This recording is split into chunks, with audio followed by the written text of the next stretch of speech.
Know Your Numbers, episode 1. Do you know your numbers? They're pretty important and you should know them, right? Lots of trades business owners ignore them a bit or keep an eye on one or two and think that's probably okay or enough. And I think I'm going to say it's not enough. You do your trade properly. You don't cut corners on your trade.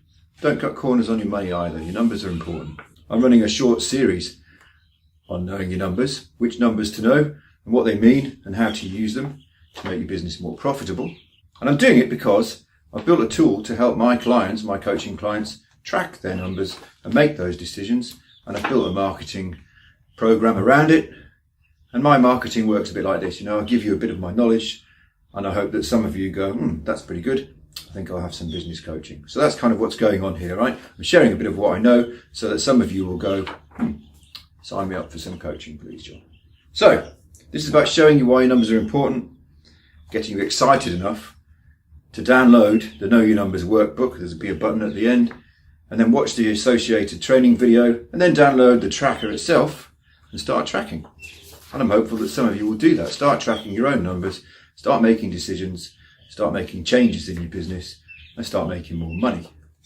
Okay, now to get the tracker, you do have to share it, the campaign, with 3 trades business owners. Okay, that's how the campaign works. I'm going to talk about which numbers you should be keeping an eye on and why.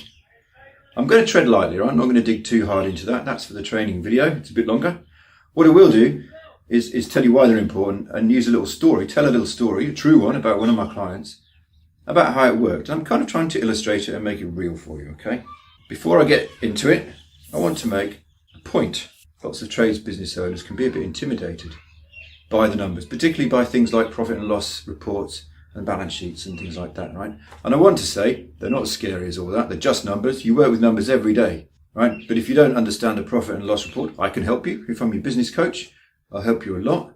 And if you don't want to work with me, you ask the right questions to your accountant or your bookkeeper, and they'll help you as well. I'm sure they're not mean people. I'm sure they'll give you the time if you ask them to.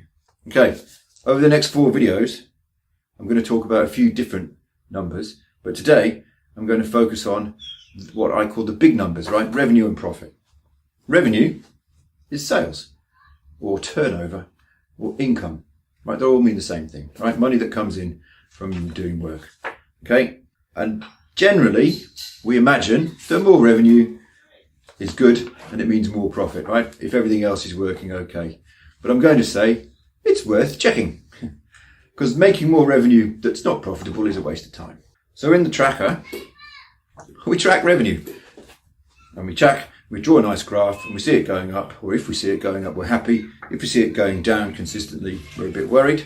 But what we also do is we track what we call gross profit. And gross profit is the difference between your revenue and what we call your cost of sales, right? Which is, in a trades case, is your labour, your materials and any subcontractors. They're your hard costs or your costs of sale. So when you do a quote, you've got materials and labour plus your gross margin, making what your sell price is. And if you say my gross profit is 25% on a job, or my gross margin rather is 25%, we might expect to see a 25% gross margin when we measure revenue and gross profit, mightn't we? If we don't, something's gone wrong, right?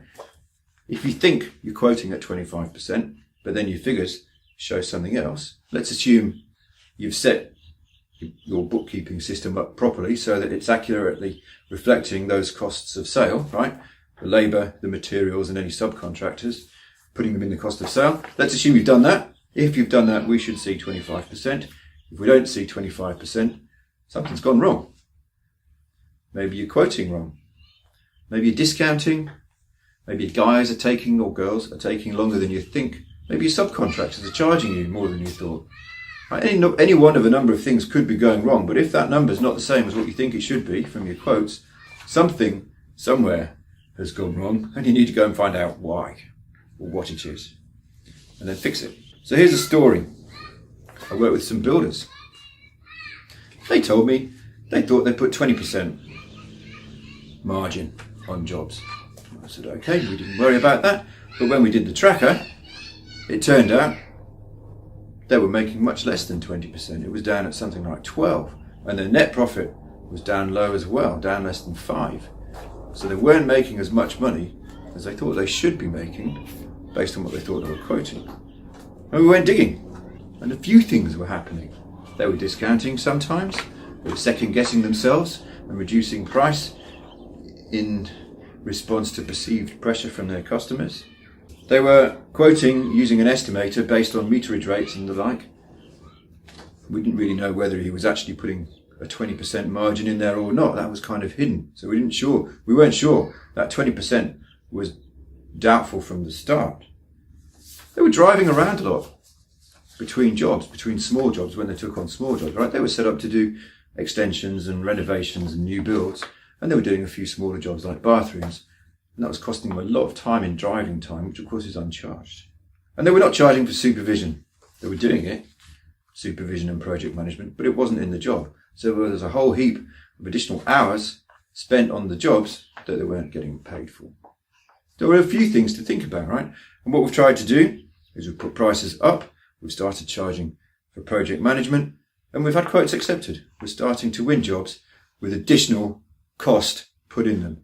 So we're feeling confident that there's more profit to come through. Now, this is quite recent. We haven't seen it come through in the figures yet, but we're expecting to see that come through because we've had this higher pricing accepted. And we're looking at reconciling their quotes and the finished jobs and making sure there's 20% in there. And that's a job we've still got to do. So look, that's a little story, a true story, some real clients. I can put you in touch with them if you don't believe me. Right, they're in Sydney, they're on the northern beaches, and this tracking of their revenue and their gross profit has made an actual difference to their business. They're in good shape now, much better shape than they were before. So that's a little story to kind of illustrate and bring it home to how it can work. Why don't you go and check your numbers?